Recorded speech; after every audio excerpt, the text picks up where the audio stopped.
Cairo after militants massacred 305 people at a packed mosque on Friday in a stunning assault on a sacred place, President Abdel Fattah el-Sisi responded as he knows best.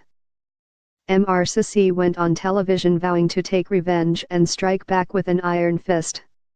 Moments later, Egyptian warplanes swooped over the vast deserts of the Sinai Peninsula, dropping bombs that pulverized vehicles used in the assault. Soldiers fanned out across the area.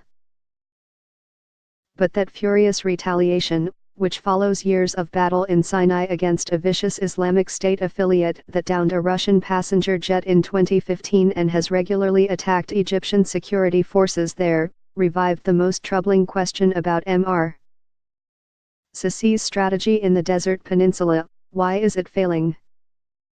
One of the most striking aspects of the carnage that unfolded on Friday, the deadliest terrorist attack in Egypt's modern history, was how easy it was for the militants to carry it out.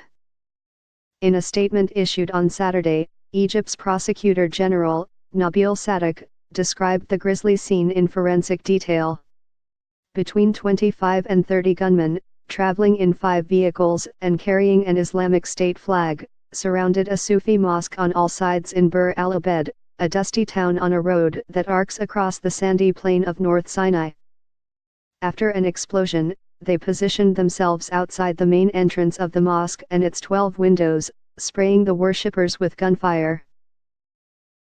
7 parked cars were set ablaze to prevent victims escaping. Among the dead were 27 children. For Sinai residents, the attack deepened an abiding sense of dread about life in a part of Egypt where many feel trapped between barbarous militants and a heartless military. At a hospital in nearby Ismailia, survivors recounted how they leapt through windows as militants raked them with gunfire, or of watching their friends and relatives die. If even mosques are being targeted, then where are we safe, said Mohammed Abdel Salam, 22. For Sinai experts, the assault sharpened scrutiny of Egypt's counterinsurgency tactics against a dogged Islamist insurgency that has surged in strength since 2013, after Mr. Sisi came to power in a military takeover. They paint a picture of a stubbornly outmoded approach that is unsuited to the fight, and that perpetuates the mistakes of successive Egyptian leaders. For decades Egypt has seen Sinai through a military prism, taking an aggressive approach to an alienated local population.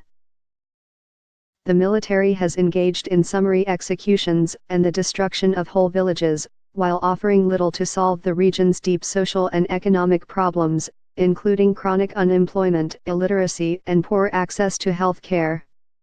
Egyptian soldiers and conscripts are hunkered down inside heavily protected bases, venturing out in armored convoys that barrel down long, exposed roads. Those roads are filled with checkposts manned by nervous soldiers, many of them conscripts. The insurgents, some with roots in Sinai's long tradition of smuggling, skirt through the desert.